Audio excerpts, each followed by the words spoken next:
Most guys freeze. That's your cerebral cortex looking for an answer it doesn't have. See? Even your brain knows you're screwed. Guy's feeling with adrenaline right now. Whether you know it or not. Your heart's beating fast. It's getting a little out of your brain. The neurobiological system keeps telling you to run. But your knees are too weak to move.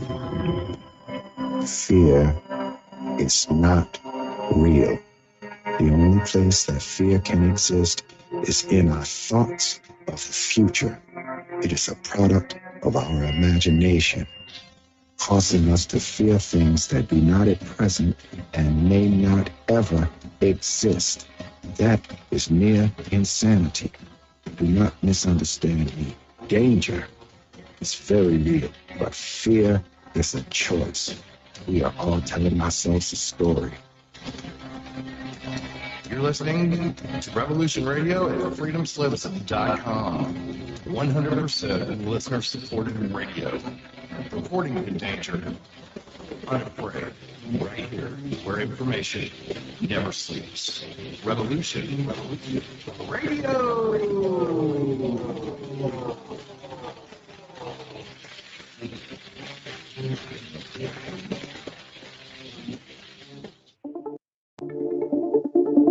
Most are afraid of unknown depths, skirting shores thinking world flat.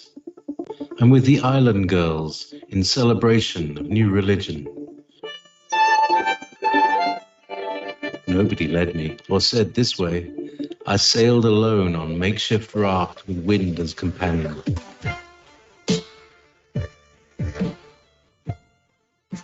Fate for deliverance, confidence enough to assess new disposition. Seekers of lost paradise may seem fools to those who never sought the other world. Welcome to Momentary Zen with Zen Garcia. Visit www.fallenangels.tv. You're listening to Revolution Radio.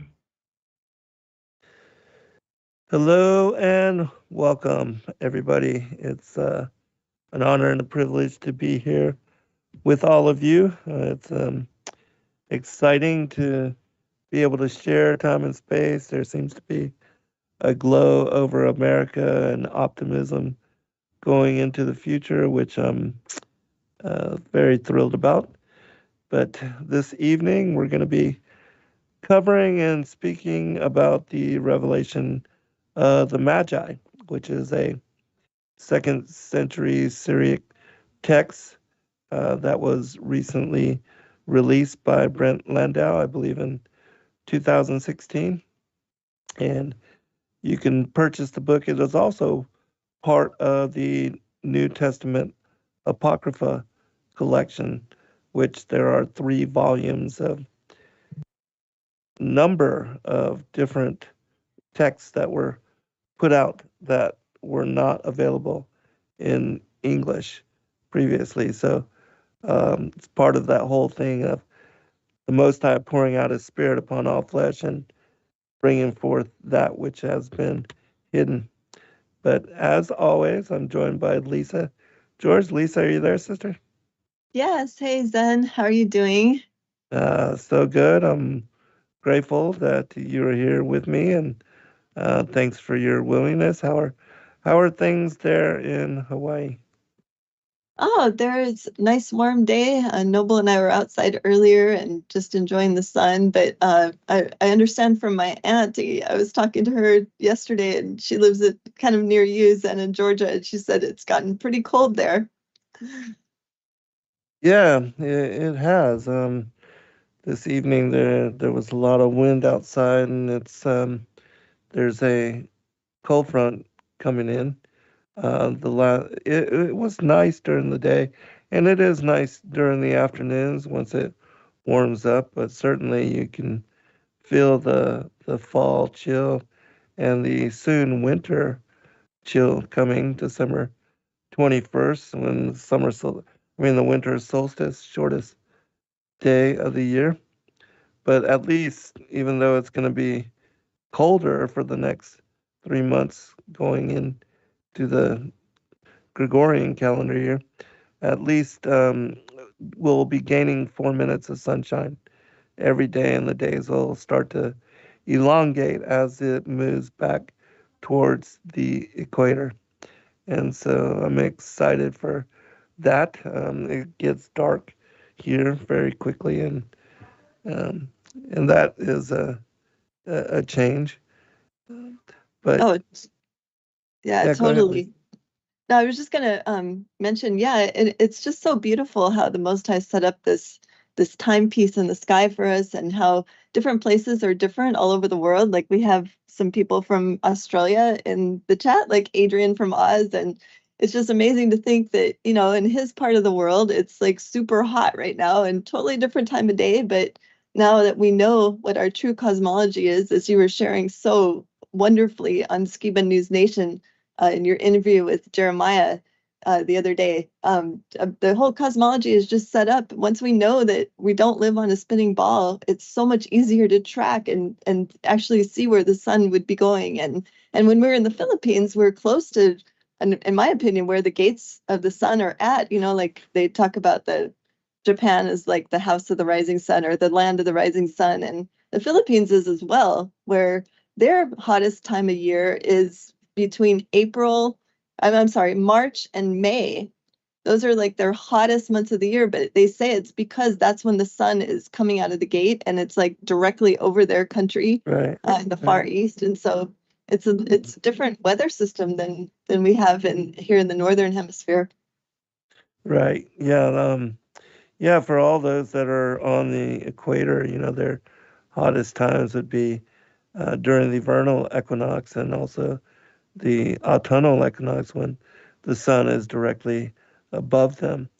But because we live in northern latitudes, it takes the sun a little bit of time to move from the equator towards the Tropic of Cancer. And as it does so, it continues to heat up here. And we have spring and summer during that transit. Enoch describes this, if people are not familiar with the book that I wrote, Flat Earth as Key to Decrypt the Book of Enoch. It's amazing that the truth has been encoded within that manuscript for thousands of years, and it's knowledge that was lost at least for the last 500 years, since, you know, the world has embraced the heliocentric Copernican model for understanding the world and the so-called solar system. They say that all the planets move in rotation around the sun, but this is in fact not true, and that all of the luminaries, including the sun and the moon, they all move in circle around Polaris, which is the one fixed star of the celestial evening. And Enoch describes that, and I decoded all that information once I embraced the possibility that, you know, we were living on a plane and that the earth was fixed, stationary, and non-moving, as is described within the scriptures. And so if you don't understand what we're talking about, the year begins with the vernal equinox, when the sun is situated on the equator. And this is between the third and the fourth gate of heaven, as Enoch describes it. And then it moves towards the Tropic of Cancer over the course of 91 days, and it crosses through the fourth, fifth, and sixth gate of heaven. And then it reverses course, moves back towards the equator, descends down through the sixth, fifth, and fourth gate until it arrives at the equator for the autumnal equinox, and that begins the season of fall. And then it crosses into southern latitudes. And at that time, as Lisa was saying, all the nations and all the continental landmasses that are situated near the equator, which is the equidistant mean dividing the plane of the earth, they have the sun directly over them. And so they receive a lot of sunshine during this time. And then the sun for the next 91 days will begin moving through the third, second, and first gate of heaven until it reaches the Tropic of Capricorn. And then, of course, it will reverse course on the winter solstice, the shortest day of the year, and begin returning towards the equator, crossing through the first, second, and third gate of heaven until reaching the equator. It begins what is the new year, which is linear according to God's calendar and the heavenly clockwork system. It begins with spring, summer, fall, and then winter, not like the Gregorian calendar, which begins the year right in the middle of winter, which makes no sense. But of course, they are trying to orientate towards the pagan feast days and trying to honor all of that. And Christianity is now an amalgamation of what are the pagan feast days, the holidays, when the Levitical feast days are the true holy days. And so, but anyways, I write about all that in that particular manuscript as well. But this evening, we're going to be talking about moving forward. This will be the second in the series on the revelation of the Magi. And Lisa has the text and will be reading for us, and we will be sharing commentary and insight. And if you have any questions as we go through, please just post your questions in all caps within the chat room so it will be noticeable for us. And one last thing, as Lisa also mentioned, I was able to do my first guest appearance since being out of the hospital. And praise God, my voice was able to maintain strength for the entire duration of what was a 2-hour show. And so I was very grateful for that. I thought it was a most excellent show. Love speaking with Jeremiah and Jake, and it's good to see them advancing the work and the continuation, the legacy of Rob, and all the incredible information that he brought forth. So, really excited to support them and consider Rob to be definitely my best friend according to the alternative truth movement. And he was a very incredible person. But go ahead, Lisa. No, I'm sorry, Zen. I didn't mean to interrupt you. No, you're good. Okay. No, I caught the first half of the show. I had to go to an appointment, but it was just amazing. And just for those of you who were there, it was so good to hear your voice again, Zen, and just to hear it so strong and all the prayers that have been lifted up for you over the past months. It just, the Most High is really gracious, and I believe that you'll be back 100% soon. And it's just so good to have you back doing shows again. And everyone in the chat is so happy to hear you as well, Zen. It's truly a miracle, his healing, that and from the condition you were in the hospital till now. It's just such a blessing to have you back. It's a great blessing for me as well. And I'm so excited to hang out with my grandkids and my children and spend time with them and my good friends. And I know that time is coming for you, and what excitement that is as well. I don't know if people know, but could you share? Oh, sure. We shared on our program the last couple of weeks, but for those of you who don't know, my son Isaac, who does all of our technology for us, just like similar to Justin, who does Zen's technology on his end, he and his wife, he actually proposed to his wife at the Sacred Republishing Conference after the baptism, after he baptized her, basically. And they were married last year around this time in November, and they are expecting a child that is due at the end of March next year or beginning of April. And just looking forward to it. It's just another miracle of life to look forward to in addition to our family. Yeah, there's nothing greater. I'm very excited for all of you. And I'm not sure, but I believe that you guys are trying to transition to the Philippines, and will Kaylee and Isaac be joining you in that? Yes.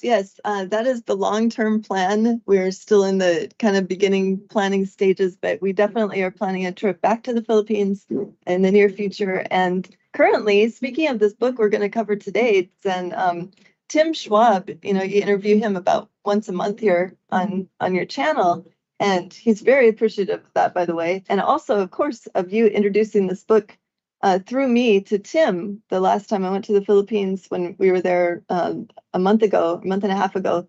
I brought along a paper copy of the Revelation of the Magi because after you introduced it to me, I just realized that, oh my goodness, I think this will help in their research, just knowing what the Hebrew meaning of the word shear is, all of the markers talking about that this land where the Magi lived, where it was located in the far extreme east of the earth, and all of the names, even Tim has done an extremely deep dive on this book and has researched each name individually. He's even researched the origin of the word magi, which I always thought was Greek, but it's different. Greek is magos, and the actual word magi is actually Tagalog, which is the main language in the Philippines. And there's a ton of different deviations of this name. And Tim is so excited about the information in this book that he's almost finished writing his own book to promote the revelation of the Magi. And so Wow. I'm helping him to edit that. And as I'm reading through it, sometimes I just get chills, especially when you read a list of 20 names in Tagalog that start with the name Magi, and it means prayer, it means silence, it means spiritual leaders. I mean, just the richness of the language, and most people don't even know Tagalog. So it would take somebody from that land to be able to bring forth this truth and to prove that their research was correct all along, that's why the wise men took so long to arrive in Bethlehem. And this book just brings that whole research, to prove that it was correct all along. And so he's very appreciative of that. I'm excited for you to read the book. The goal is to have it in publishing by Thanksgiving, which is coming up very soon. Oh, awesome. Yeah, Wow. so we're working on the last editing for the last half of the book right now, and expect to be finished, within a week. So we'll get a copy of that to you. Yeah, and this is and your name is actually on the front of it, Zen. That's a great honor. I'm very excited to check it out, and I know that just listening to both of you and speaking about your return and doing the conference and how you shared the text and all the information that was so relevant to him and a confirming witness to the research he had already done. It's just wow, it's incredible, and I'm excited that he decided to write an entire book about it in support of that work and in support of the revelations that have come forth since his examination of it. It's a deeply profound book, and it prophetically fits with and brings forward in fulfillment the prophecies that are contained within the primary Adamic literature as well. And so that is another exciting aspect to that whole book when I discovered it. And when I discovered it, I wrote about it as well. It is part of the Ancient Prophecies of Christ book that I released. I think it was like my 31st book or something like that. But it's been a few years since it's been out. But people can find that as well. And it was in that manuscript that I actually spoke about Elohim, the Holy Trinity, and how the Holy Spirit, the Ruach, was the feminine aspect of it. And then it brought forth again all the prophecies that are contained in the primary Adamic literature, where Christ told Adam that he would be born of his blood of it and take on mortal embodiment after 5,500 years had passed since he had been removed from paradise. And also the other prophecy that is very clear and that was confirmed was that um, he would lead the wise men, the Magi, which would be the children of Seth, as we have been bringing forth, to the cave of treasures. And they would gather there the frankincense, the myrrh, and the gold that was given to Adam when he was removed from paradise. And that was prophetically told to Adam that this would happen. And in fact, it did happen and was fulfilled in the revelation of the Magi. But Yes. I'll turn it over to you, allow you to comment and share anything else you'd like to. Um, where also share uh, you and Noble, your channel, your work, where people can go and support you as well, Lisa. Oh, sure. And then we'll get into the manuscript. Oh, yeah. So if every time when we have Digital Readers Club on Saturdays with Zen's channel, a group of people we continue the fellowship is what I'm trying to say. On Hebrew Hawaiian is the name of our channel, and we sell items through Sacred Word Publishing. For example, Zen, I remember you said that you would like a halo, which is the EMF blocker, and Noble is packing that up for you right now as we speak. Awesome. So I'm going to put a little plug in for that to support our ministry. It makes a big difference. Yeah, it really does. I notice when I don't have it on, I'll be like halfway through working on the computer or something and wonder why I feel like my ears are ringing or something, and then I'll run and grab it and put it on, and a huge difference. So absolutely, I get headaches when I don't have it on. Yeah, so I can definitely tell a difference. But please, can you tell the people what a halo is for those that may not be familiar and are not? Sure.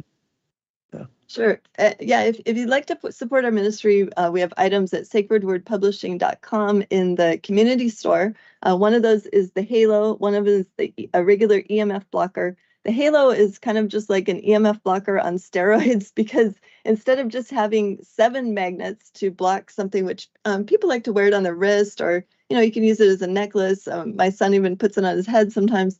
But then Noble decided to expand that and to 69 magnets. And we have these special made neodymium magnets, so they're the strongest kind. And then he puts them on a copper wire, and they fit on there really well. It's a comfortable, light thing. So to me, I hardly even realize I'm wearing it because it's so light. But you can wear this around your head or your neck, or my son actually wears it around his waist because he works on computers all day.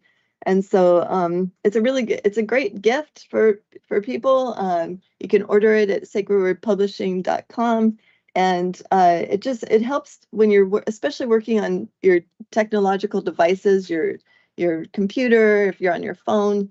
It kind of creates like a little invisible barrier around your organs that where it's located, which is why I would recommend, if you're on the computer a lot, I would suggest the Halo, just because it's a higher volume of magnets. Whereas if you're on your phone, or if you're not on the computer that much, maybe you want to just get the regular EMF blocker to put on your wrist to kind of protect your nerves there. Or I wear it, the EMF blocker, like when I'm going out, just not knowing, because it's all invisible. It's the powers of the air, right? So you don't really know like how you're being affected, but for sure, when you're in front of the computer, it's good to have like a barrier. And I think Justin has a pretty good testimony also, where he was feeling like numbness in his right leg when he was working on the computer a couple of years ago. And then he started wearing an EMF blocker over that particular leg, which was right next to the server on the computer, and or the tower on the computer. And he said the numbness went away, after just a few minutes. So that was a good testimony to hear from him. Yeah, and we also have done shows with Noble and Brett talking about their experiences as well, and how Noble came to really work on, trying to create something that would provide some protection, because you had extra sensitivity to the electromagnetic waves. And so people can go and check that out It is in the archives. Just look up the EMF and Brett Thomas and Noble George, and you should be able to find those shows as well. Very Yeah. interesting and definitely worth listening to. And thank you, Sherry, for and Tammy for putting the links in the chat right now. If you're interested in taking a look at them, the links are in there. And like Zen said, we've done a couple shows on the effectiveness of these devices, I guess you call it. But we don't know what's out there that's attacking our body, and it's helped me a lot. I know it's helped quite a few other people, and so that's the goal, is to have less visits to the doctor from all these things that are attacking our nervous system, right? Absolutely. And I don't trust the doctors anyways. All they do is push medications, and they are supporting that whole regime of pharmakia. But I am very excited for RFK getting in to shake things up a little bit, and how exciting that's going to be. As I said, there's just a glow, I believe, over America right now. The optimism is through the roof for those that have been Trump supporters. And I spoke about that as well on the show with Jeremiah, Skiba Nation News. So check that out if you can. I know it's already been deleted off of YouTube, so you'll have to go to Rumble. But I'll reach out to him and get a link so we can share it with all of you. It was definitely a very interesting time and worthy of listen. Yes, and you can also find that link on Jeremiah Skiba's Facebook page. He put that up there, and I believe it's also on Sacred Word Publishing Facebook page as well for Rumble. And Tammy said, yes, you got smurfed on whatever that means on YouTube.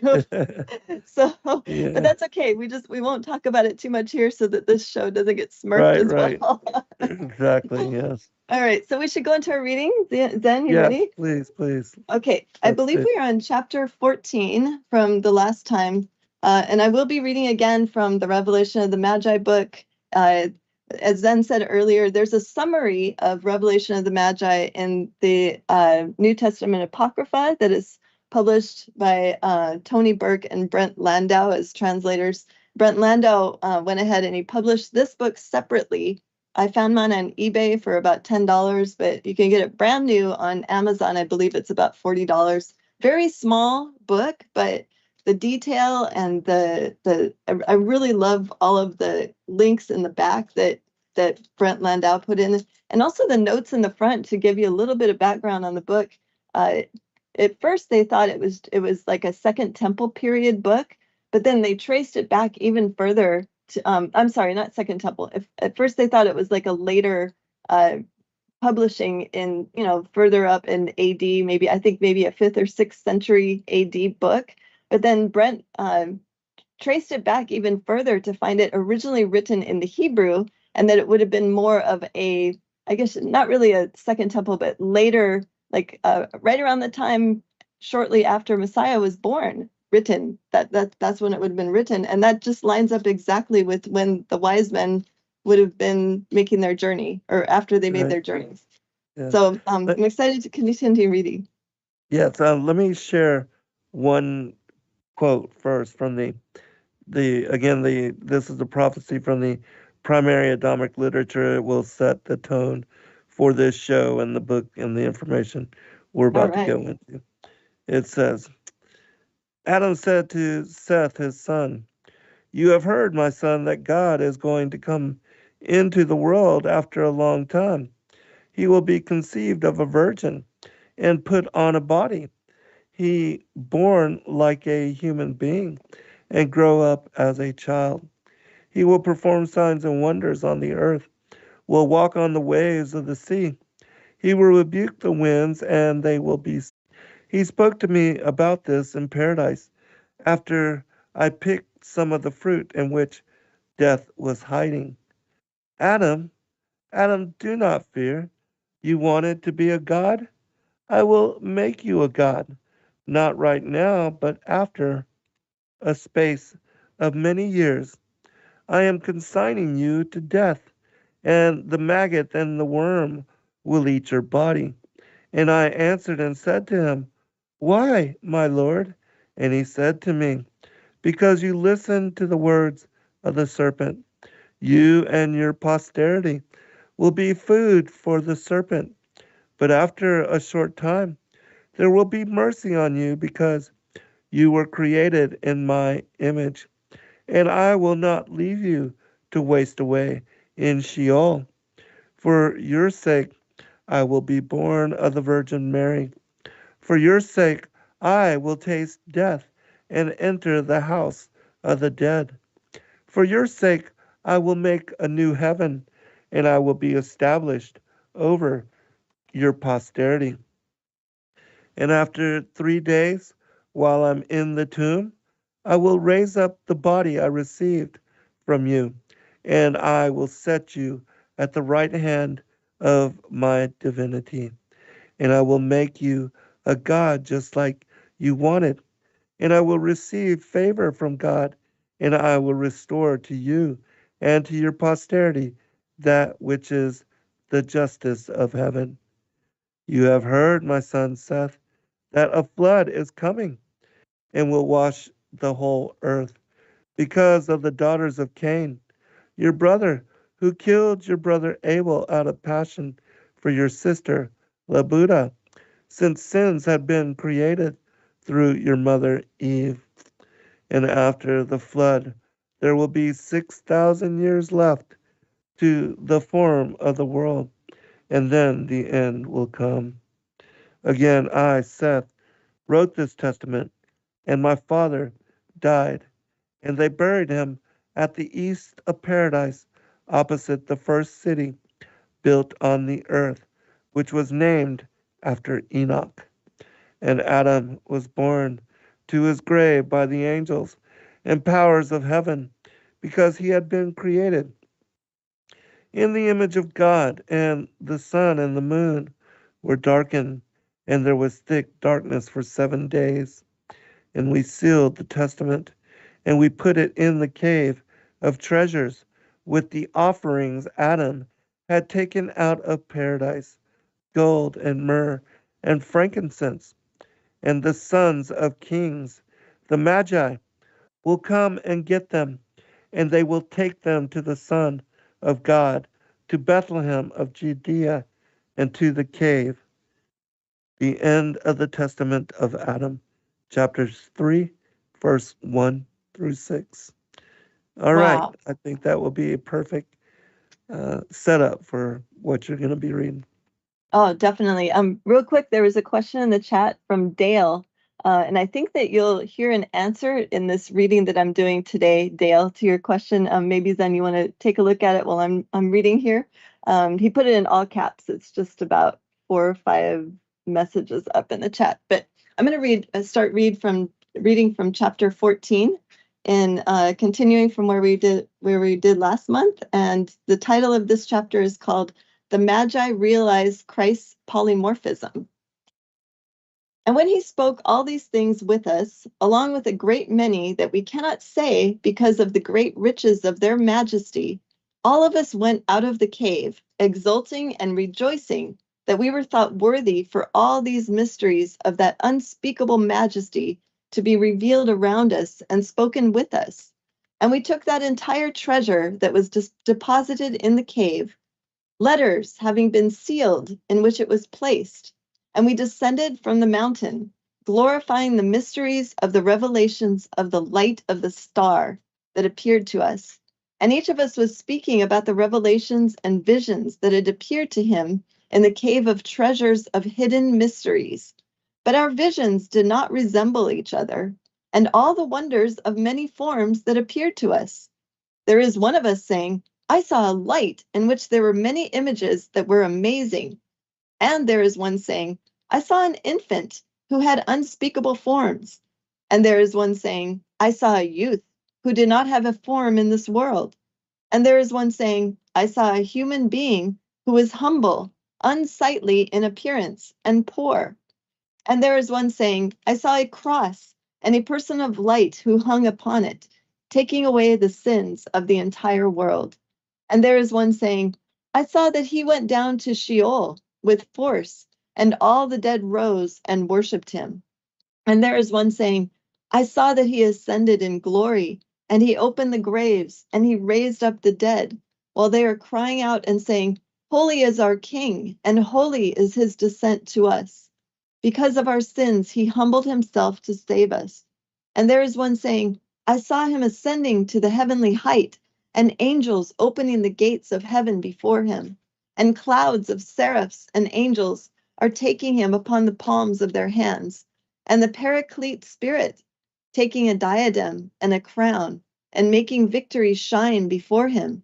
And all the hosts praising and singing the honor of his humility, which prevailed in the whole struggle of error and death. And when these things and others like them, of which there were many, happened, while descending the mountain of victories, we gave praise and repeated to each other everything that we saw and heard there.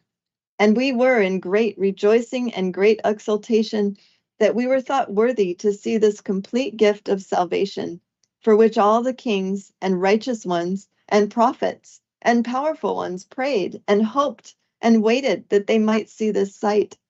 But they did not see it, because it was not then the time of the coming of the star of light, giving perfect salvation to its believers. Did you want to comment, Zen, before I go on to the next chapter, chapter 15? Sure. Just want to say real quickly about how amazing that aligns with the passage from the Testament of Adam, and how that information, these are confirming witnesses for one another without a doubt.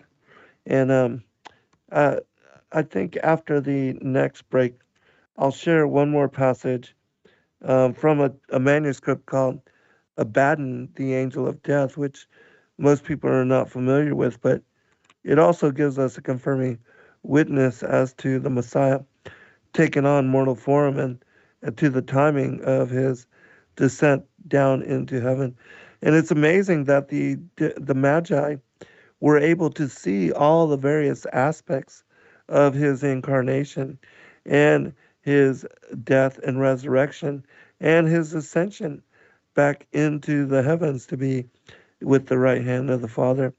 And we see that there's another manuscript called the Ascension of Isaiah, which confirms these narratives and these things that we're talking about as well.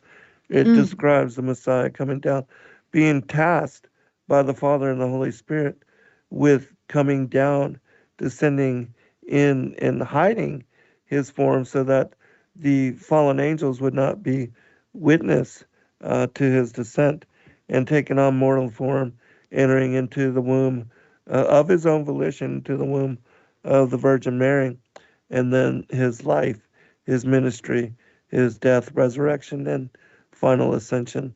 And so all of that, is confirmed through many, many different manuscripts.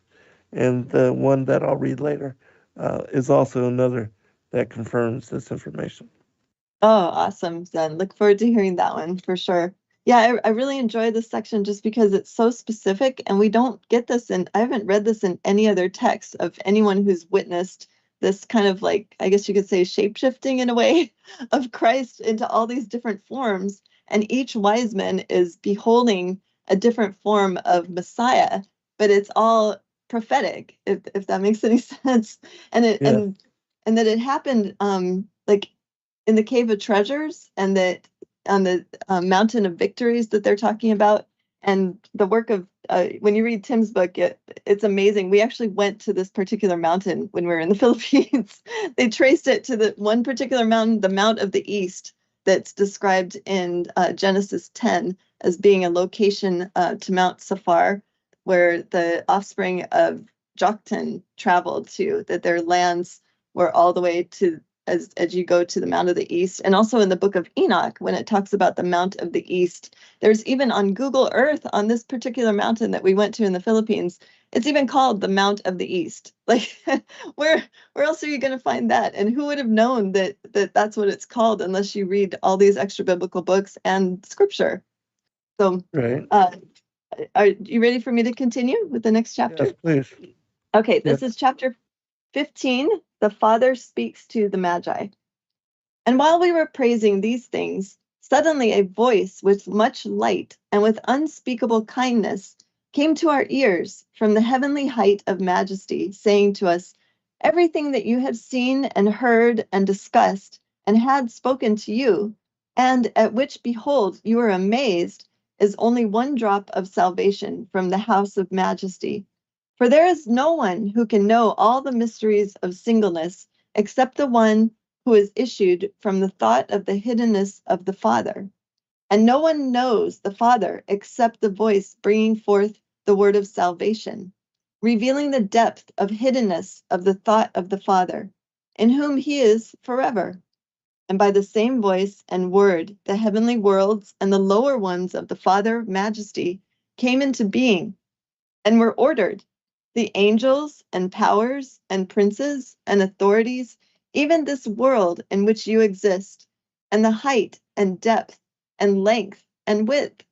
And there is otherwise noting that exists, there is otherwise nothing that exists outside the will of the Father of majesty, or that has come to be without the voice of life. For this is my beloved Son, being sent of perfect love. This is the revealer of the secrets of the Father for his beloved ones, as it is fitting for them, and as they can receive by his gift of the Son. This is he who is told of new and perfect worlds for those who are persuaded and believe in him. This is the interpreter of wisdom and hidden mysteries. This is he who is the image and form of the Father of majesty, by whom he is always heard. This is the only begotten Son, perfecting all the will of his Father. This is the one who is not loved and honored as he deserves, because that world loves the darkness and its desires more than him. This is the one who was humbled and became a human being for the salvation of human beings, so that they would not perish. He put on by his will a body, a humble form, that with it he might slay death and take away the dominion of death, to give eternal life to those who love him and believe in him. This is the one in whose name signs and portents will take place through his believers. This is the perfect Son, doing the will of he who sent him. This one is the way and the gate of light for those who enter by it. This is the one who is in everything and is named and spoken of above all. This is the bread of life that comes down from me. For believers, he is the sower of the word of life, and he is the shepherd of truth who gives himself as ransom for his flock. He is the great priest who by his blood absolves the worlds. He is a drink of the vine of life. This is the one that you saw, who is in many forms that appeared to you, but is not deprived of either my love or the person of his glory. And no one exists over him or over his majesty to speak of how he is, except me, and I and he, we are one in unspeakable glory. And that's the end of chapter 15. Zen? Yeah, okay, I want to answer the question that Dale had posed in the chat room, and then I'll comment on that and share the Abadon manuscript. All right. He had asked why it is said in the scriptures that Christ had a mundane appearance. And I believe it was so that it wouldn't attract attention to him, you know. And there is an actual description if you want to know what Christ, his physical appearance was. There's two places that you can go to. I'll share one now. I just pulled it up, and it's a letter from Pontius Pilate to Tiberius Caesar, where he describes the appearance of the Messiah.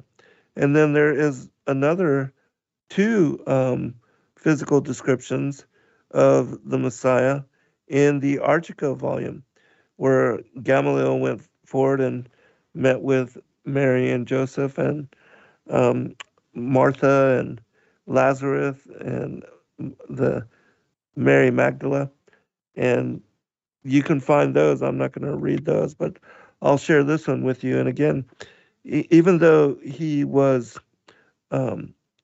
stood out, he was still, you know, not like mythically in physical with divine providence. He was taken on mortal embodiment and came in as normal as would be expected. But of course, he was gifted and was God incarnate ever since even the first moments that he was born, immaculately conceived. He was like a 2-year-old child and spoke to Mary and also the shepherds, the Magi that were there, and told them that he was about his father's business. But share this with you really quickly, just so you know.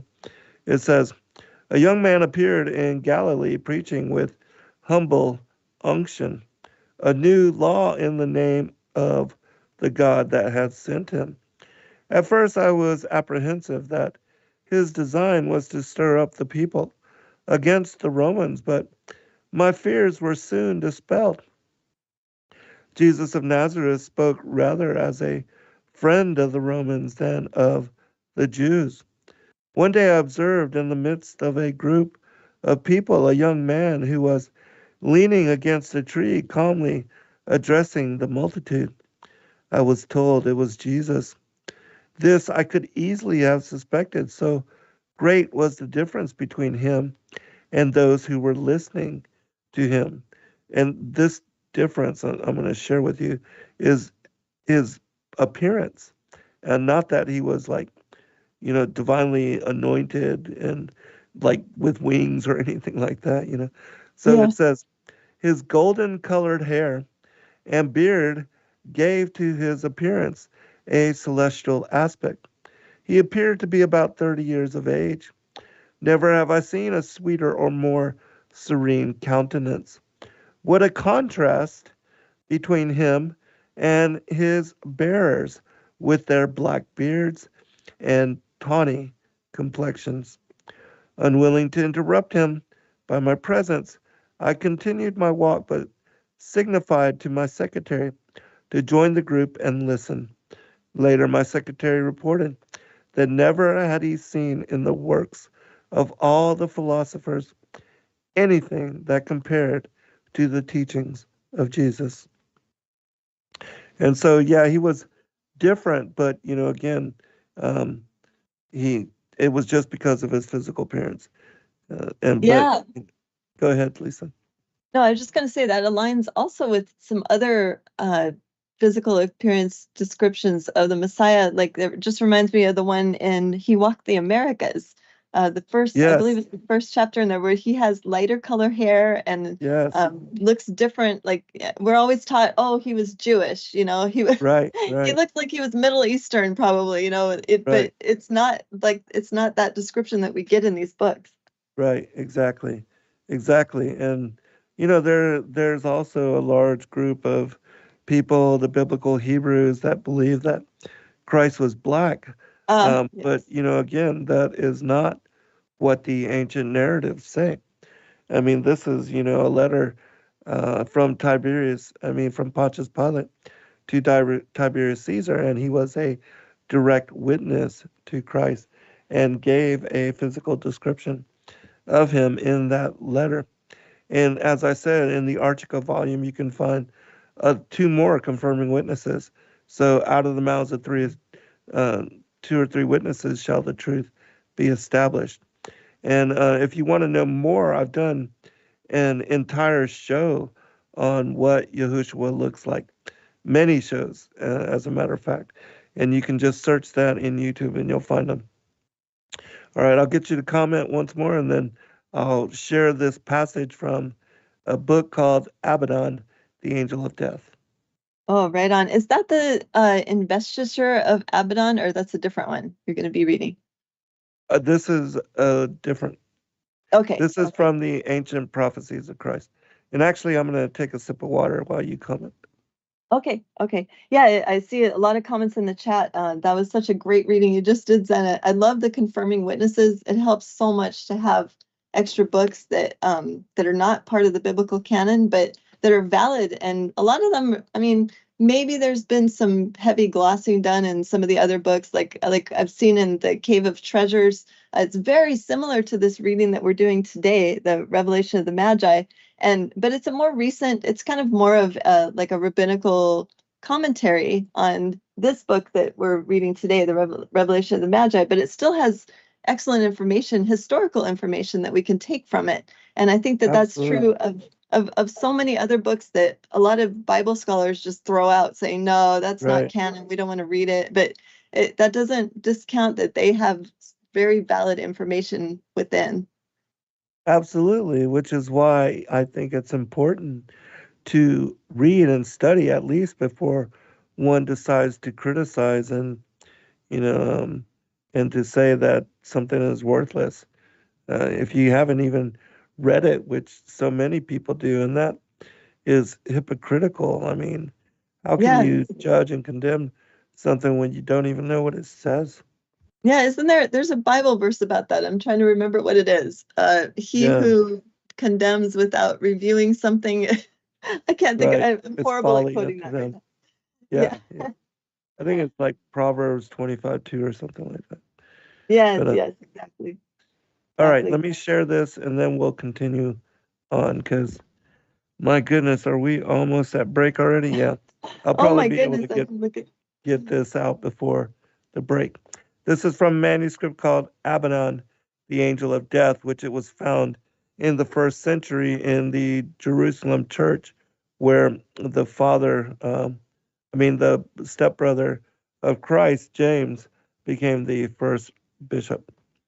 It says, and the angel Muriel was not afraid at the mention of the name of my father when he heard it, and he paid no heed thereto. But he went to it, and he laid hold of it with firmness and determination. And he thought it to my father, who rejoiced over it. And he took the clay from the hand of the angel and made Adam, according to our image and likeness. And he left him lying for 40 days and 40 nights without putting breath into him. And he heaved sighs over him daily, saying, if I put breath into this man, he must suffer many pains. And I said unto my father, put breath into him, I will be an advocate for him. And my father said unto me, if I put breath into him, my beloved son, thou wilt be obliged to go down into the world and to suffer many pains for him before thou shalt have redeemed him and made him to come back to his primal state. And I said unto my father, put breath into him, I will be his advocate, and I will go down into the world and will fulfill thy command. And whilst he was wishing to put breath into him, he took a book and wrote therein the names of those who should come forth from him and who should enter into the kingdom which is in the heavens, according to what is written. These are they whose names are written in the book of life from the foundation of the world. And he put breath into him in this way. He breathed into his nostrils the breath of life 3 times, saying, live, live, live according to the type of my divinity. And the man lived straightway and became a living soul according to the image and the likeness of God. And when Adam had risen up, he cast himself down before my Father, saying, my Lord and my God, thou hast made me to come into being from a state in which I did not exist. Thereupon my Father set him upon a great throne, and he placed on his head a crown of glory, and he put a royal scepter in his hand. And my Father made every order of angels in the heavens to come and worship him, whether angel or archangel. And all the host of heaven worshiped God first of all. And then they worshiped Adam, saying, Hail, thou image and likeness of God. And he intended that the order of the angels who were fashioned before Adam should worship him. And my father said unto him, Come, thou, though thou thyself shalt worship my image and likeness. And he, a being of great pride, drew himself up in a shameless manner, and said, It is meet that this man Adam should come and worship me, for I existed before he came into being. And when my father saw his great pride, and that his wickedness and his evil doing were complete, he commanded all the armies of heaven, saying, Remove the writhing which is in the hand of the proud one. Strip ye off his armor, and cast ye him down upon the earth, for his time hath come. I'll finish it when we come back from break. We'll be right back, everyone. All right.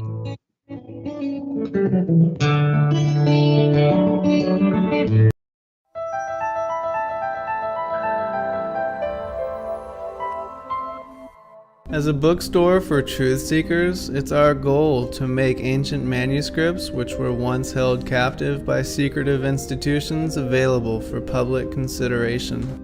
In our generation, where wisdom has increased, as Daniel the prophet foretold, we have access to many of the testimonies our early church brethren were persecuted for preserving. After being hidden for centuries, these manuscripts have been leaked from various sources throughout the earth, and it's our goal to gather these sources into printable form to make available for all who seek the ancient way.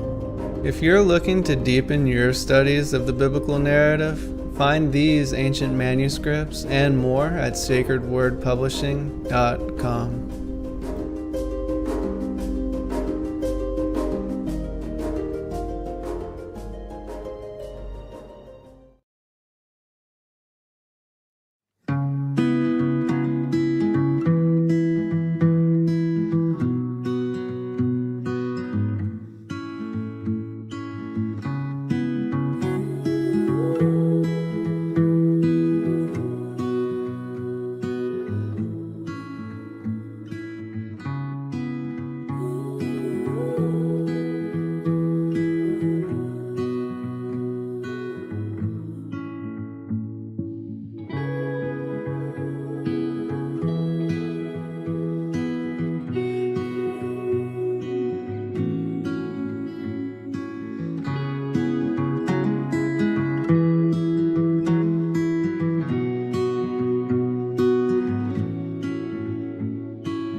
Your partnership with Sacred Word Publishing goes further than the publishing of ancient manuscripts and weekly video content.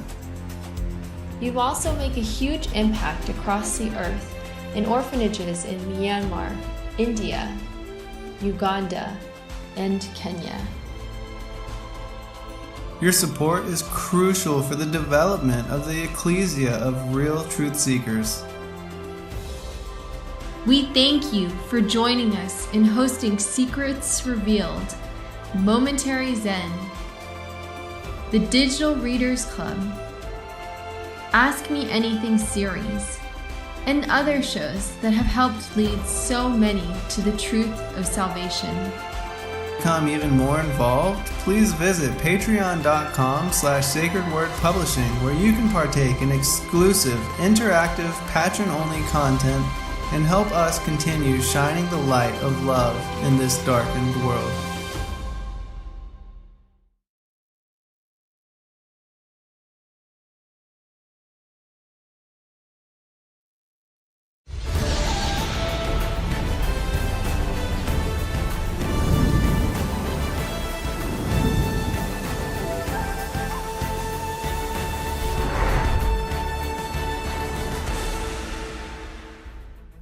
Hello, friends. Thank you for joining us this evening.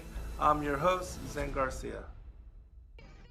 For 1 second that the Capitol will ever treat us fairly, you are lying to yourselves. Because we know who they are and what they do. This is what they do, and we must fight back.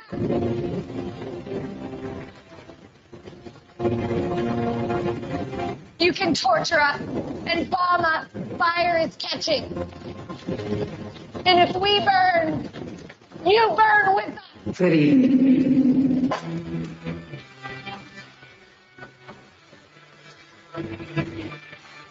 Are you awake yet? I hope. We've tried and we've tried for years and years to use passive resistance and loud voices to make a change. The time is over. Your governments around the world have no other goal than to decimate your entire existence at the hands of the bankers and the elites. The war is coming, and it's your choice to decide if you want to be a warrior or a victim. Denial is not a choice anymore. Revolution Radio, freedomslips.com, the #1 listener-supported radio station on the planet. Not giving up. Revolution Radio.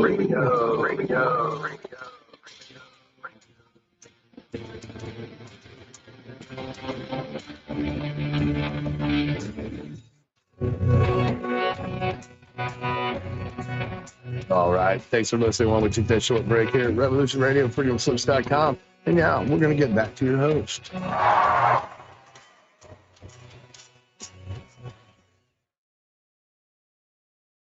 All right, welcome back, everybody. For second hour, again, I'm your host, Zen Garcia, and I'm joined by Lisa George. We are studying and reading and reviewing from the Revelation of the Magi. I'm going to finish up this quote, and then we'll turn it back over to Lisa for comment and further reading. It says, "And cast ye him down upon the earth, for his time hath come. For he is the greatest of them all. He is the head over them, and is like a king. And he commandeth them, as the general of an army commandeth his soldiers. He is the head over them, and their names are written in his hand. Thus is it with this cunning one, and the names of the angels are written in his hand. And all the angels gathered together to him, and they did not wish to remove the writing from his hand. And my Father commanded them to bring a sharp reaping knife, and to stab him therewith on this side and on that, right through his body, to the vertebrae of his shoulders. And he was unable to hold himself up. And straightway my Father commanded a mighty cherubim, and he smote him and cast him down from heaven upon the earth because of his pride.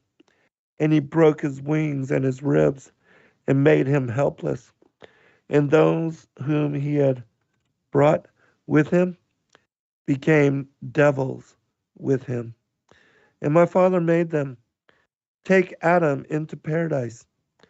And a multitude of angels sang hymns before him, and they left him there.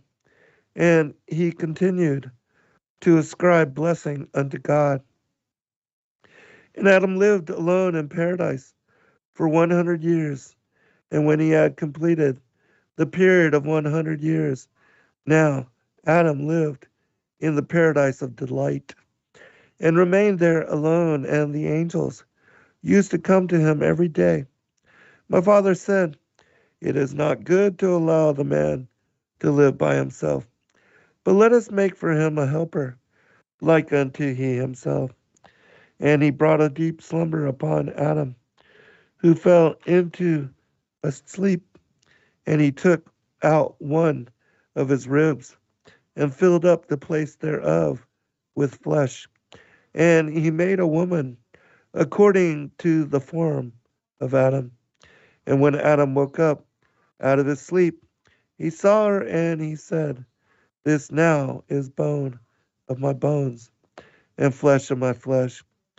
She shall be called woman, because she was taken out of her male.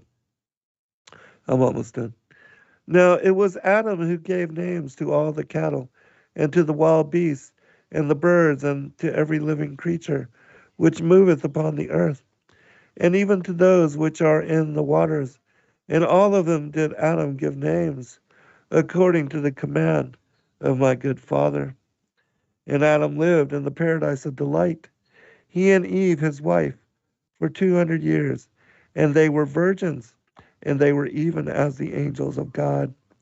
And when they had been living in the paradise of delight for 200 years, Eve came forth and passed through the northern part of paradise, close by the wall, in order to obtain fruit for the cattle and for all the other creatures, because my Father had told Adam and Eve to feed them according to his command. And they received their food from the hand of Adam and Eve. And the serpent himself came at the hour of evening to receive his food according to his wont. For the serpent was like unto all the other beasts, and he walked upon his feet, just as they did. And the devil lived nigh unto paradise, and he lay in wait for Adam and Eve by day and by night. And when he saw Eve by herself, he went into the serpent and said within himself, Behold, I have found my opportunity. I will speak unto her ear to ear, and I will make her to eat of the tree, and I will cause them to be expelled from paradise. For I myself was expelled from paradise for their sakes. Let me see. Wow. I'm going to actually just stop there and turn it over to you, because I want the focus to be on the revelation of the Magi. But this is the story of Abadon, the angel of death, and how he was removed from paradise. In the latter part of this manuscript that I'm reading from, it goes into the prophecy of Christ, going to take on flesh 5,500 years after Adam was cast out of paradise. But Wow. I don't want to keep reading. I'll share more later if we have time. And It that is pretty text, amazing text, though. no, I remember reading this text now. I'm just trying to remember where you can find that. Where can we find this text for those that want to read that on their own, Zen? It is in the book that we published called the Medieval Irish Apocrypha. Okay. Medieval Irish Apocrypha. You heard that, moderators, Tammy or Sherry, if you could put that up in the chat if you haven't done so already. It's such an awesome text. I'm trying to remember. It really is. Yeah, I read it maybe a while ago, but as you're reading it, just brings back memories of it, and it's an amazing. It's so exact, and Right. I'm sure there's other confirming witnesses, but this one has so much detail. That's why I really appreciate that one. Yes. Okay, so continuing on, Revelation of the Magi, we are in chapter 16, and this is called The Miraculous Journey. And when all these things and many others were spoken about the revelation that appeared to us, the star was with us in all its excellent forms, so we could see it. And we spoke about it like frail human beings, not being able to say anything that we saw. And we got ready with our whole encampment, and with our provisions, and with the pure and holy gifts, those that we brought out of the cave of treasures of hidden mysteries, in which they were deposited previously by our fathers. And we went forth in great joy, our hearts exulting to come to the place that was commanded to us, to worship the vision of the star of infinite light.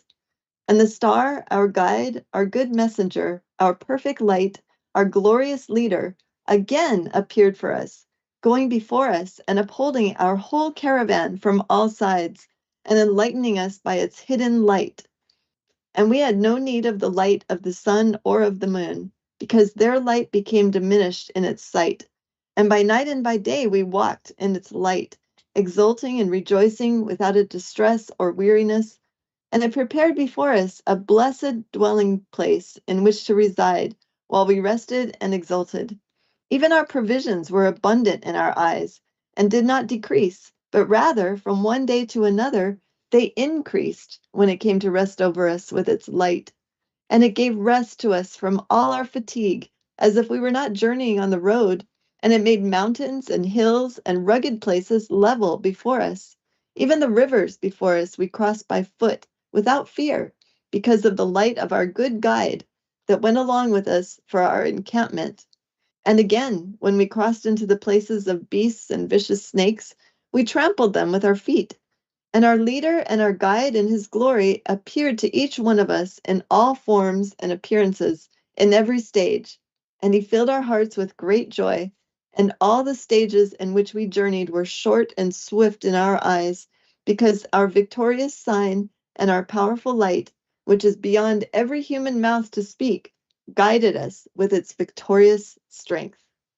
And that's the end of chapter 16. Zen?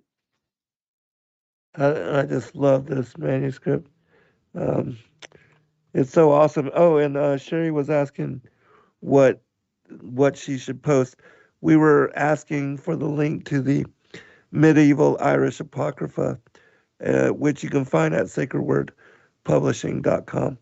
And it's in that manuscript that I released the entirety of the manuscript called the Abadon, the Angel of Death, of which I was just reading from. And as you heard, it goes into great detail with the war in heaven and the rebellion of the angels, and then it goes into how Christ promises Adam that he would be born of his flesh. But yes, let's continue. This is Okay. an awesome manuscript. Yes, I really appreciate it too. And just hearing about their journey, that, the light was there for them and they didn't have to worry about any of the things that you would normally think about when you're traveling a great Right. distance like they did, from the far extreme east, as this text says, all the way to Israel. And Tim brought up a pretty good point about their journey as well. And they exposed this in their research that they've done over the past 10 years or so, of the journey of the wise men to Israel. They would have been both by foot on the ground, and also by ship, of course, because the Philippines is 7,500 islands or so. And you have to cross the ocean. But in those days, it talks about the Jehoshaphat, in the days of King Jehoshaphat, the harbor that Solomon had made for his navy, that's mentioned in First and Second Kings and First and Second Chronicles, that was specifically created to go and retrieve resources from Ophir and from Tarshish and the islands of the east, where the Magi originated from. That port is in southern Israel. Today it's called Eilat, but in the Bible it's called Ezion Geber. And it mentions in the book of Second Chronicles, I believe, that in the days of Jehoshaphat, he was continuing to use the naval fleet to go and retrieve once every 3 years. It was like a 3-year round trip journey to retrieve items to trade and resources. And the Most High didn't like what Jehoshaphat was doing, because he was taking the gold that people would bring from the land of gold, from Ophir, Tarshish, what we call the Philippines today, and making idols. And so the Most High destroyed that entire port. So in the days of the Magi, which was, several hundred years later, the port was still not in use. So they would have had to actually go all the way around the continent of Africa and through Gibraltar and into the Mediterranean to port at Haifa, which is similar to what Jonah did when he was trying to run from the Most High, or he had to, it's called Joppa in the Bible, but Haifa or Joppa is the port on the Mediterranean side of Israel, which makes it much, much longer than going through the Indian Ocean, than going to the southern part of Israel. So just for a little geographical update on that one. But I will continue reading chapter 17, the Magi in Jerusalem. And when we arrived in the region of Jerusalem in the month of flowers, our good emissary led and brought us inside Jerusalem. And its nobles and rulers were disturbed and troubled, and they asked us, "On account of what cause have you come here? Perhaps because of the mysteries of your Magianism? because they saw us looking up at heaven and worshiping our sign and praying to our guide, because they did not understand our mysteries, and they reckon us as Magi. And then we said to them, we saw a sign of heavenly majesty in our land, as we were instructed by our fathers, that a king and a Messiah and a life giver and a Savior who gives himself to death for the sake of the entire world has been born here. And we have come because we saw all his signs and the forms of his hidden divinity in the appearance of a human clothed with a body. And we came, rejoicing with our pure gifts, which were deposited by our fathers in the cave of treasures of hidden mysteries on the mountain of victories. And he commanded us in a great vision to come to this land to worship him in reverence, because he has worshipers in every country. He becomes for them a life giver and a savior and a forgiver of sins. And through him, the Lord of all is pleased with his creation and makes atonement with his people. And Herod, the governor of the region, called and sent for the honorable elders of the city and asked them, where is it written that the King, Messiah, and Savior, and life giver of the worlds is to be born? And all of them said to him, as from one mouth, the village Bethlehem, as was said by the heavenly majesty to our father David, the ancient prophet, who lived a long time ago. And when we heard from them what they said, again we rejoiced greatly. And while we were exulting, we saw our leader and our guide. Again we abounded in joy all the more. And while we spoke mysteries and all manner of revelations and praises, we went in joy to Bethlehem, as the blind scribes had read, not believing what they read from their books, nor Herod, the blind governor, unseeing of the love of the light that was born in their land, which was the light before all worlds. And they are dwelling in darkness in the world in their days.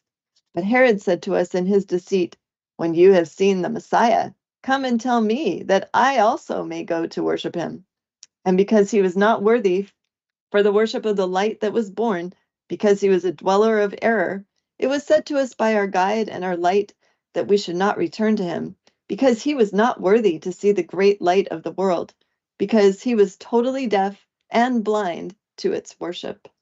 And that's the end of chapter 17. I just wanted to say real quick, I just think it's amazing that we don't get this in the Bible, but we don't get anything else too much about the story. But the reason that they had to go and ask Herod is the light temporarily was gone, the star, they couldn't see it. So they thought, okay, I guess we should ask, the king of Jerusalem or whatever to see if he knows anything about this. And then he calls his elders and they relate all that information. And then the light appears, but it's only visible to the Magi at this point, it seems. What are your thoughts, Dan? Yes.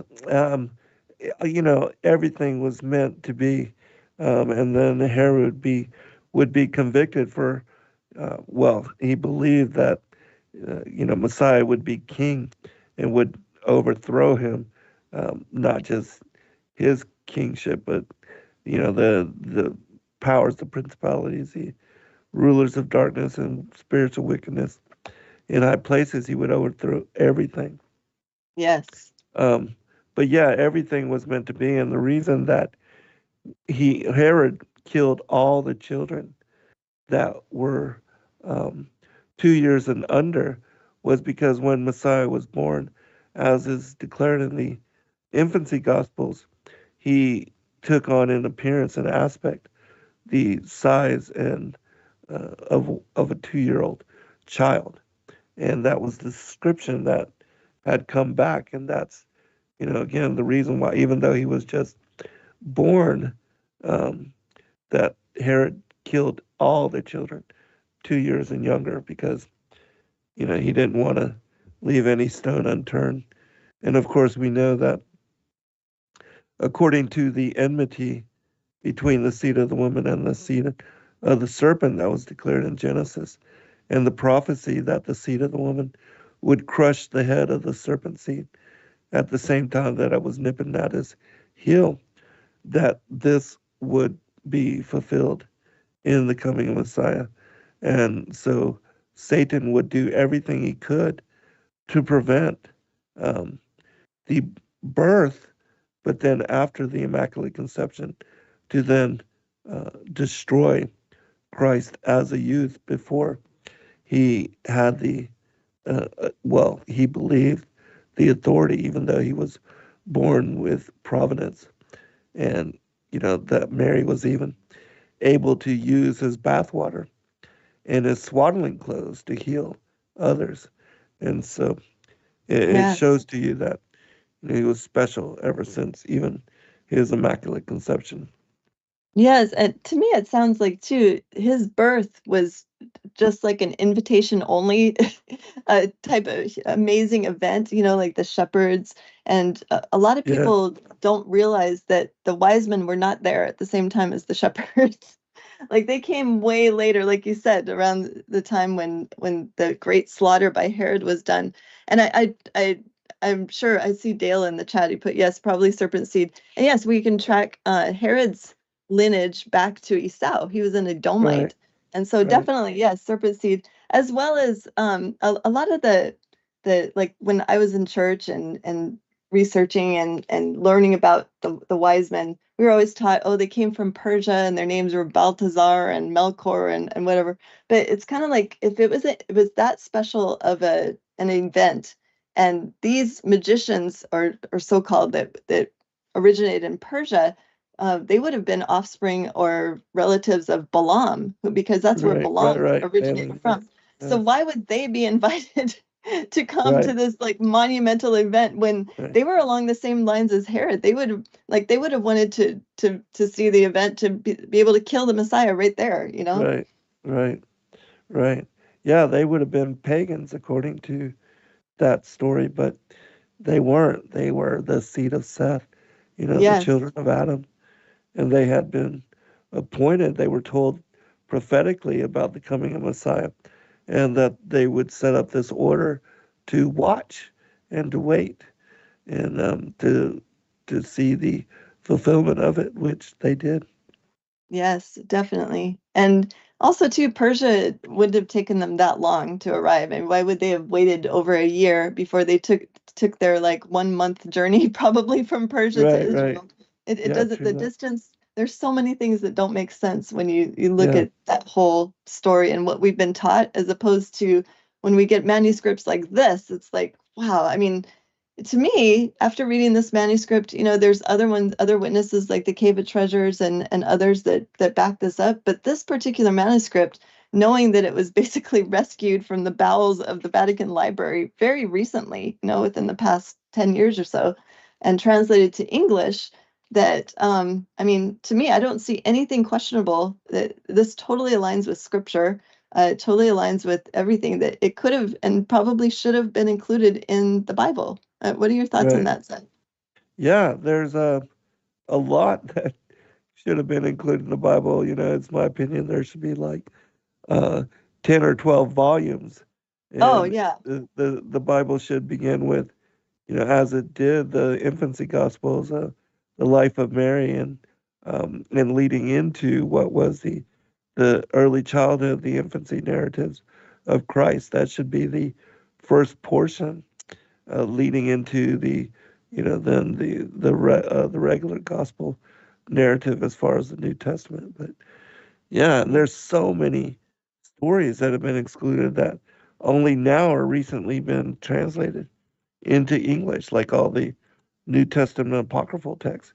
There's so much that's coming to light. I heard and read about an initiative, these guys that are going to these various monasteries and they're digitizing all of their documents, all their Wow. scrolls and manuscripts, and they are getting the those the people that are over those monasteries, the priests and the abbots and things to check on those manuscripts, and because a lot of them are disintegrating and are being diminished over time, and so this initiative, this project, is trying to preserve them, and in doing so is digitizing them and making them available for scholars and seekers of truth like ourselves. And so that's exciting. And so I'll have to look up the name of the project, but yeah, they're doing incredible work like this.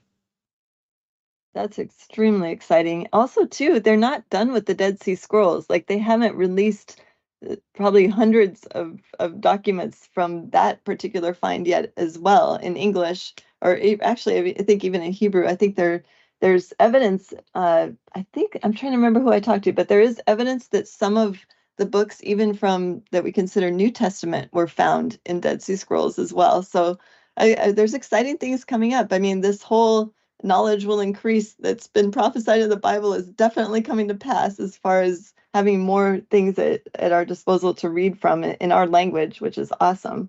Right. Yeah, it's exciting times. And yeah, there's so much that has been hidden. Even the word in the New Testament tells us that if all was written about the the episodes and the things that Christ had done, it would fulfill so many books. It would fill up the world. So Yeah. Yeah, and in the Bible, it's like Adrian put in the chat, reduced to 66 books for Masonic reasons. And yeah, I mean, it's right. like you look at that, you look at the number that we have in the Bible, and then there's the verse in the Bible that says, "Oh, and if they wrote down all the things that Yeshua did, the world could not contain them." Okay, well, then how come we only have 66 books? Exactly.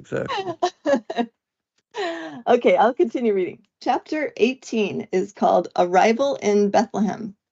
And we went and entered Bethlehem in joy, which was worthy to be called the village for the holy birth and for the great light that appeared in it, to kill and destroy all error and to bring death to an end. And all of us went to the homestead in which our guide was born, and we saw a cave like the form and appearance of the cave of treasures of hidden mysteries, which is in our country, from which we had learned the hidden mysteries that were preached about him, which were deposited in it by our ancient fathers, and they were all accomplished today in our coming here. And we saw the pillar of light, which descended as we had seen it before, and it stood in front of the cave, and that star of light descended and stood above the pillar, angels on its right side and on its left side. And when we saw it again, we rejoiced, though being afraid. And the pillar and the star and the angels entered and went before us into that cave, in which the mystery and light of salvation was born. And a compassionate voice instructed us, "Enter inside." And we went in after it, and we took our crowns, and we put them under his feet, because the everlasting kingdom is his. And we knelt and worshiped before him upon the earth, because every knee that is in heaven and on earth bows to him and worships him. And we opened our hidden treasures, and they being sealed, we took them and came near the treasure of salvation, who is sealed with heavenly majesty. And we brought forth our treasures before him, who is the treasure of salvation, that we might receive them from him in the kingdom by manyfold before his own judgment seat of salvation. I just love that. Zen, do you have any comments on that chapter?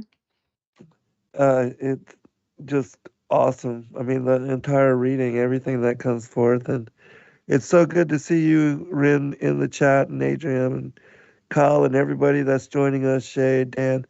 It's a great blessing to fellowship with all of you. I hope that you are enjoying the manuscript. Yeah. Oh, Kyle is asking a question, but Kyle, you're going to have to check out the shows that Tim and Lisa did on the revelation of the Magi for detailed answer to that particular question. He asked, why are the Magi called kings of the East if Persia is on the western side of old maps? And it's because they didn't come from Persia. So, but that's the short answer. But if you want an elaborate answer, definitely check out those shows that Lisa and Tim have done. Yeah, and also Zen, earlier when you were reading Abadon in the chat, there was kind of some discussion of when we mentioned he walked the Americas. So I would suggest people are very interested in hearing that information. So we can pray about it or think about it. Let's do maybe after this book. That would be awesome. Yeah, that would be great. I don't know if anyone else has ever done that, and I'm sure everyone would love to hear your input. Yeah, on that He Walked the Americas book. That also too, Tim is very interested in.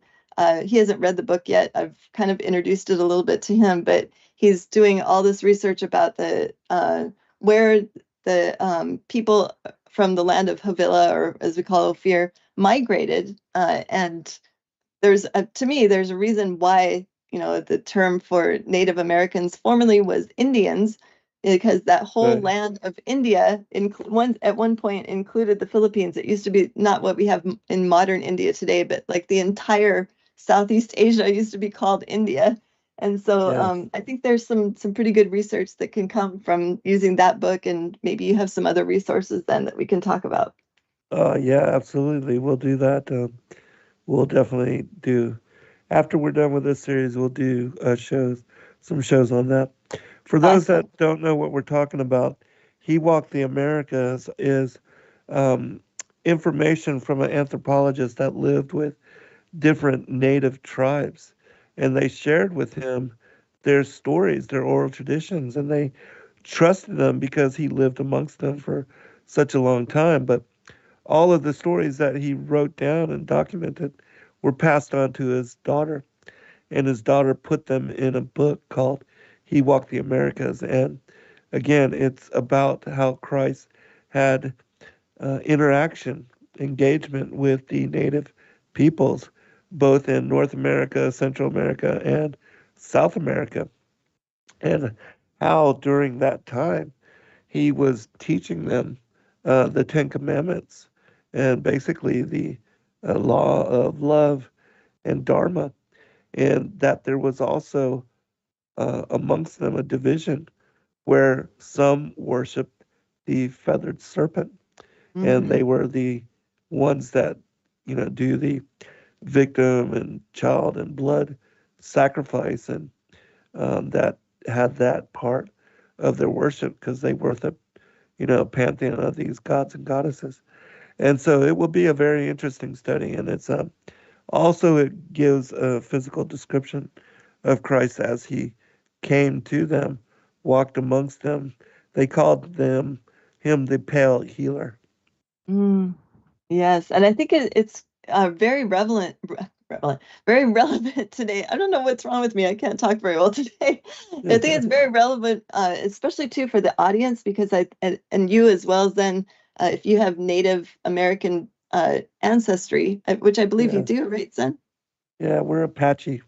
Apache. Okay, yeah, and I'm not sure. I'm pretty sure I do too. I'm not sure what tribe, but there's a lot of comments in chat of people who have that ancestry. So I think it would be very relevant and interesting to dive into that and just see which tribes he visited and what his experiences with them were. It's an awesome text. Yeah, it really is. Okay, but continuing on, chapter 19.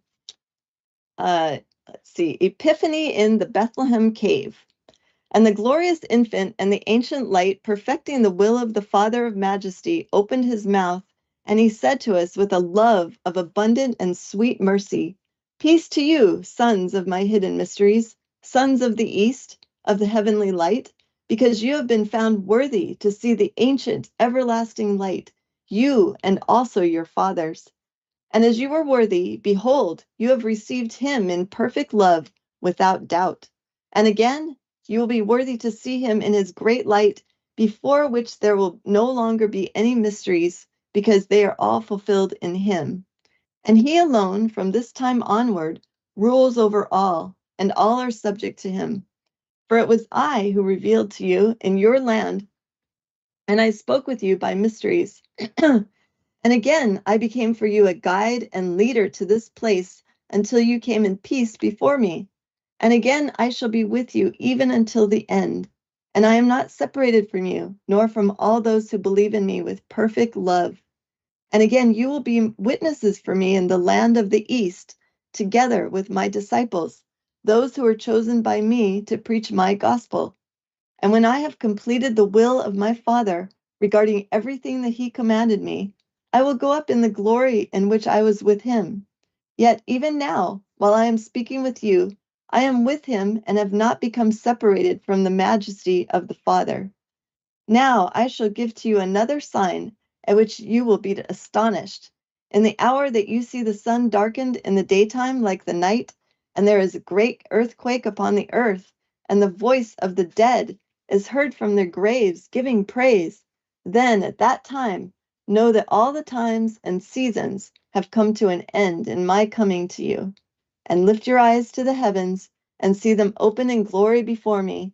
And I am ascending in praise, fitting for me, and sitting at the right hand of the Father of majesty, from whom I have been sent to save the world.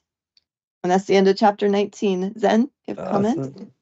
It's awesome. And that, again, I had mentioned the martyrdom and ascension of Isaiah. And in that manuscript, it gives us, in great elaboration, the commission that Christ was given by the Father and the Ruach to descend down to the earth to take on mortal embodiment. And, that dying on the cross, he would defeat death and ascend back to the right hand of the Father. And so, but he said, I go to prepare a place for you, and that he would come again for us. And so that is the promise, that the Christ is coming again, the second advent. And Yes. the harvest, that there will be this great harvest. The parable of the wise and the foolish virgins, all that fits along with these stories. Oh, yes. Such a prophecy that we definitely have a ton of witnesses for that, with the sun being darkened in the daytime like night, a great earthquake, the voice of the dead is heard from their graves giving praise. I mean, just all of that. That's just like a small summary of what we get in other books, like, the book of Revelation in the Bible, the Revelation of St. John the Theologian, one of my favorite reads. It's just, this prophecy is all Yes, over the place. I love that text as well. Oh, me too. Okay, so chapter 20, Angels Praise Christ. And while the Savior was speaking all these things with us, that entire cave shone, and it became in our eyes like another world, since in this world there was no light like it. And many voices of seraphs were speaking, which are innumerable, yea, and amen. O firstborn opener of the secret womb, O holy infant, O completer of the will of the heavenly majesty, who is the perfect yes, and through whom everything came into being. And amen, by your light, and by your word they were made perfect, and all the worlds, seen and unseen, were brought to completion. And all the angels and the powers worship you, and yours is the place of salvation, which you will give to your chosen ones. And yours is the ancient light, because you are the beloved fruit of the thought of the Father. And you are the image and will of the one who upholds all, the revealer of hidden things, because by the word that is spoken, all that is in the thought is made known. And you are all, and all is in you, and there is nothing outside of your will. I think that's an interesting and amazing praise that reminds me of like First Enoch, when the seraphim were praising the Most High, and this is just a longer testimony of their praise for him. Yeah. Zen? Yeah, that's all, incredible information in it. It makes me want to read the rest of this Abadon text, but I Oh, want to yeah. stick with the Revelation of the Magi, but I'll share just two more passages really quickly from Okay. it. It says, because thou hast done this thing, cursed art thou among all the beasts of the earth.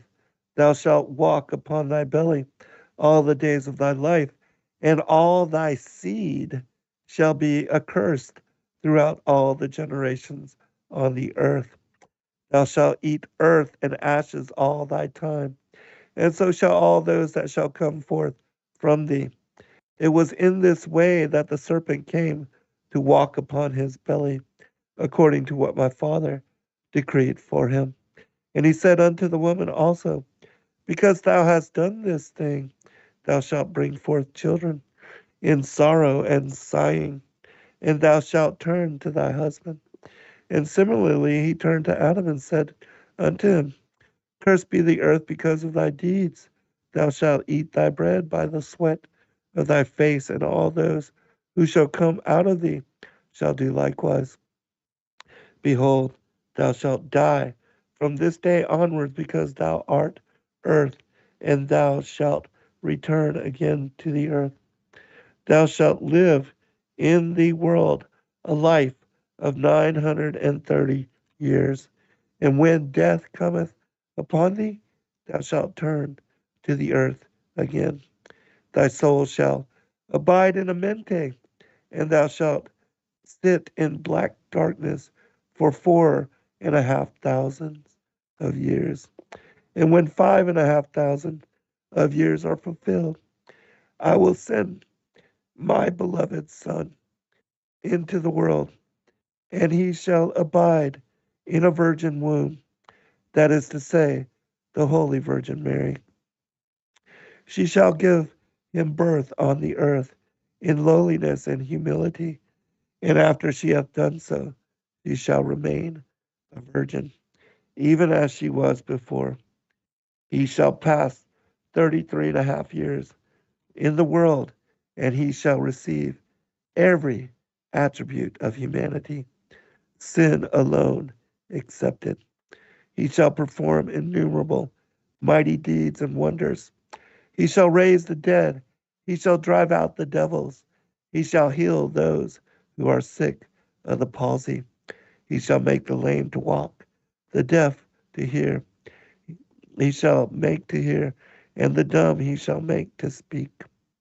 He shall cleanse the lepers and restore the arms that are withered, and he shall open the eyes of the blind by the word of his power. In short, there shall be no limit to the miracles which he shall perform. But in spite of all these, men will not believe on him. And at length, after all these things, they shall rise up against him, and they shall deliver him over unto death, and they shall give him into the hands of the governor, that is to say, Pilate, and he shall judge him for thy sake. All right, I'll stop there. Okay. Oh, thank you so much, Zen. That just really gives us some background and leads us into this text even more. Right.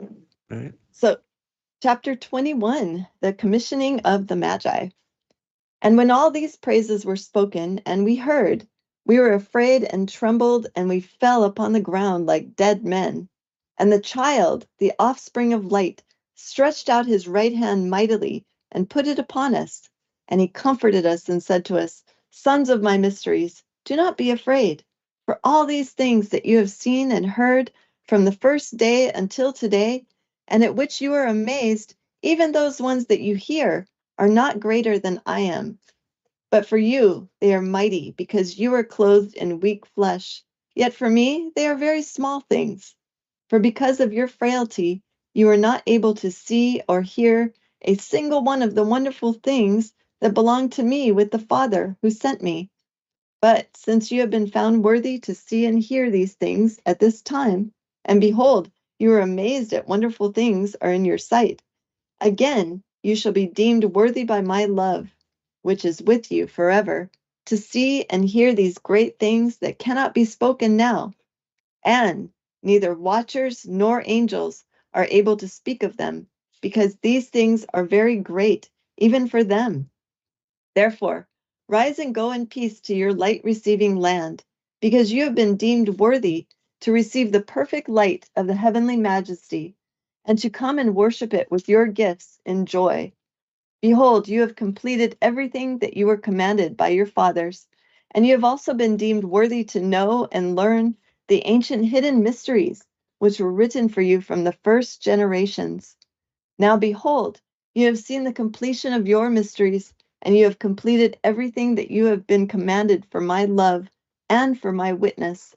And again, you have been deemed worthy to be witnesses for me in the East with my disciples, who were chosen by me before the world came to be. And when I have completed the will of my Father regarding everything that he commanded me, and have ascended to him in glory, I shall send to you some of my chosen ones, who have been chosen by me for your land.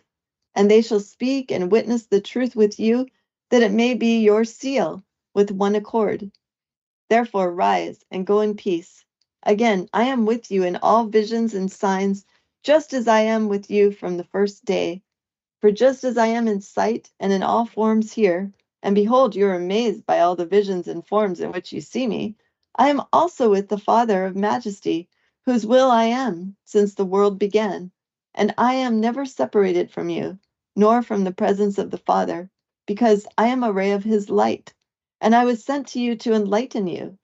And behold, you are amazed as frail human beings, how much more when I have come to you in the majesty of my Father. As for you, not being able to stand before me, neither could the angels and powers that are above you when I descended upon them. And they saw a vision of wonders and stood in fear and trembling. Even as it was fitting for them, I appeared to them. And for you, I appeared as you were able to see. For the Father of majesty does not have an image and form in this world, except I, who am an epiphany from him, since I am his will and his power and his wisdom, since I am in my Father and my Father is in me. And I am, as it is fitting for God to be seen and for the world to know him, and again, as the sons of wisdom can receive and hear with love the majesty of the Father who sent me.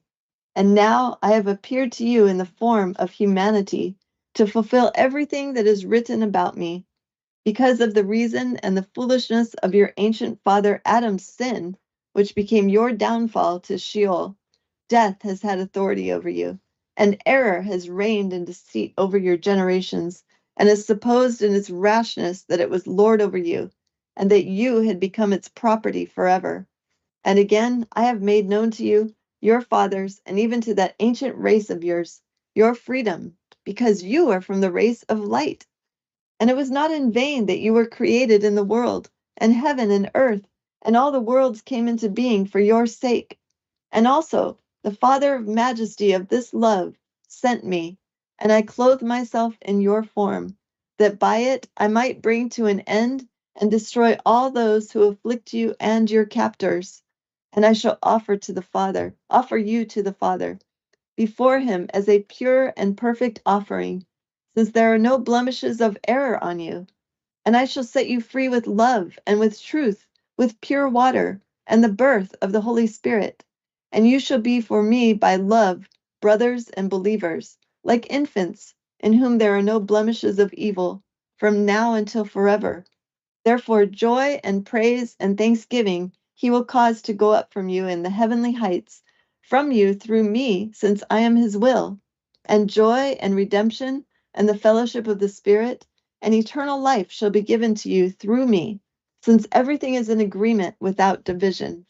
As from the beginning under the wings of the Father will it be, his power and his wisdom and his righteous will sanctifying and having mercy upon you forever and ever.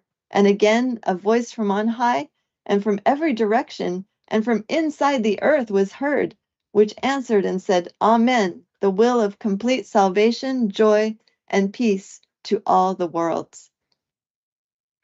Amen.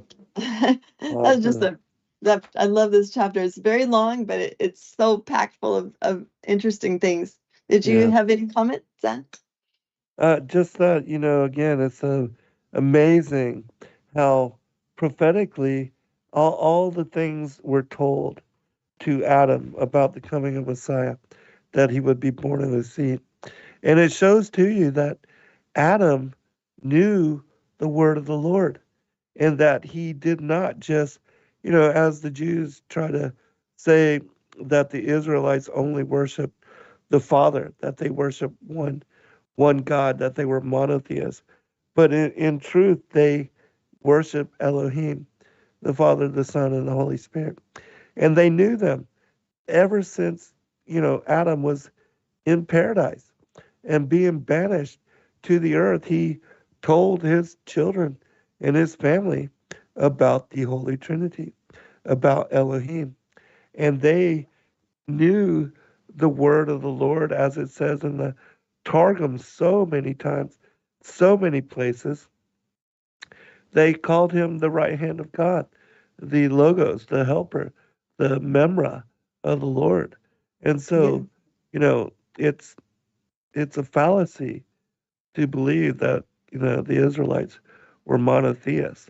That monotheists in that they worship the Trinity, being three in unity, one, three in one.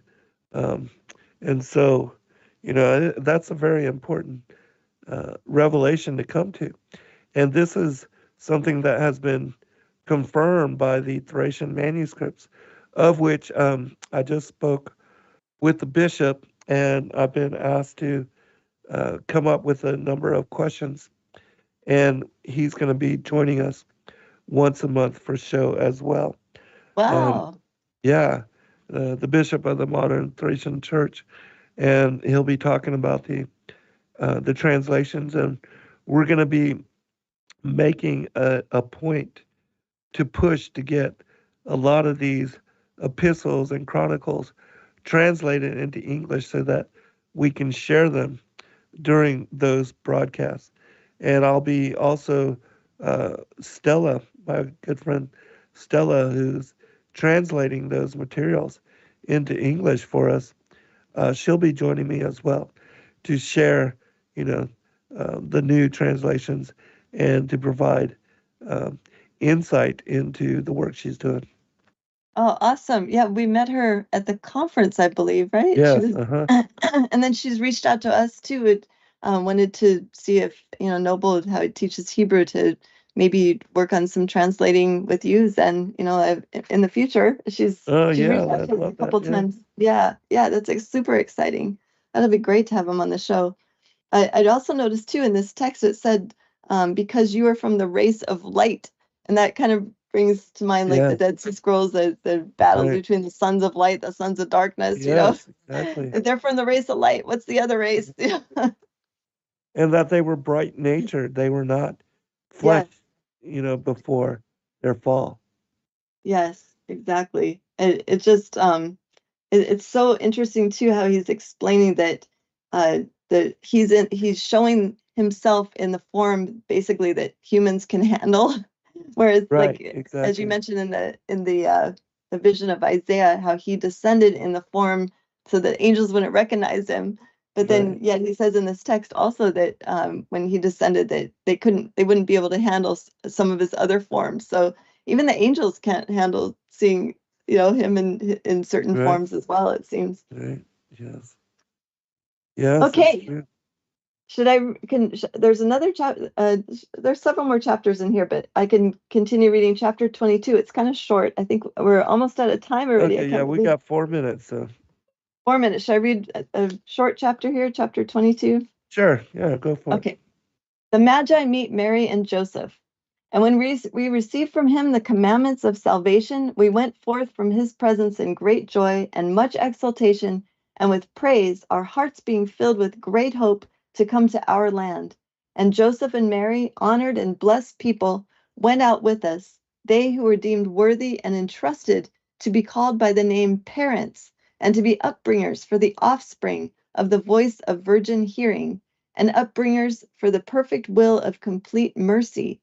Mary became the gate for the great light that entered the world in grace to banish the darkness, and she became the way of salvation for God, giving birth to himself, who appeared in the bodily form of a human being, and there will be for her a name and a memory and a blessing forever and ever. And they lifted up their eyes, and they saw the light that was born by his mercy in their house, which is with us and accompanies us. And they said to us, we were not pleased by your coming to us. You have led away the light and the great hope of the whole world, and you have gone away with him and have deprived us of him. We were deemed worthy by great grace to be entrusted to be attendants for it, for the upbringing of the body that appeared in our house. And now, behold, we have seen him going away with you. And I think that's interesting. Like Joseph and Mary were so sad. All of a sudden the light's gone. But as we see in this text, he, of course, he's God. He can appear in many different places all at the same time. So I don't think that he was leaving. Any comments on that chapter, Zen? Just, again, that fits right along with the Archico volume. And so, I mean, there's so many manuscripts. Most people have never heard about that online with this text and the revelation of the Magi and so much. I mean, there's just so much truth. I always wanted to put all of the stories in order. What a task that would be, but it would be, maybe someday. Yeah, yeah. Actually, Noble is very interested. We've kind of started doing that, just like the Gospels, kind of like what your friend did with Super Yeah, the Gospel. super gospel, yes. But there's even more, as there's more and more that have been revealed, like this text, for example, could easily be a part of that as well. Just Yeah, absolutely. But it And is, the it's one that I exciting. read, yeah, Yes, the one you Abadon. read, Yeah, Abadon, yeah. so many, all the primary Adamic literature. And even there's a lot in the Thracian Chronicles that also are bringing forth Oh yeah, revelations along these lines. yes, exactly. I think the Clementine homilies as well. There's information Yes, in there absolutely. there's just so much, especially with I think your friend had written the Super Gospel before all of the New Testament Apocrypha volumes Yes. were released several years ago. Yeah. So there's always just more and more information coming out that it would be cool to try to put everything in order, but like you said, a huge task. So that's one of our goals that we're kind of working on, and we'll definitely be consulting you about that, Zen, Awesome. because That's great. I'm sure we'll be missing some. But again, Yeah, it's look been forward to wonderful. It's been so awesome to do the show again with you, Zen. We just praise and thank the Most High. Your voice is strong, and just so grateful you're back. And thank you to everyone for joining us today for this reading. And we look forward to seeing you all at Digital Readers Club this weekend. Yes, absolutely. Thank you, Annie. I appreciate the prayers. And for all of you, thank you for your prayers and kindness. We love you all. See you at the DRC on Saturday. Be blessed. Okay, shalom. Shalom. Good night, all.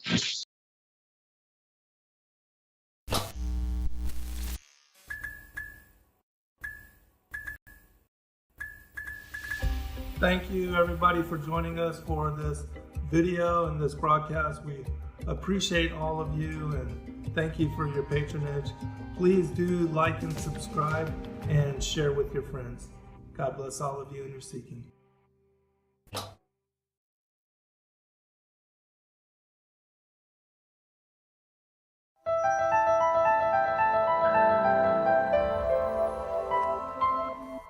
As a bookstore for truth seekers, it's our goal to make ancient manuscripts which were once held captive by secretive institutions available for public consideration.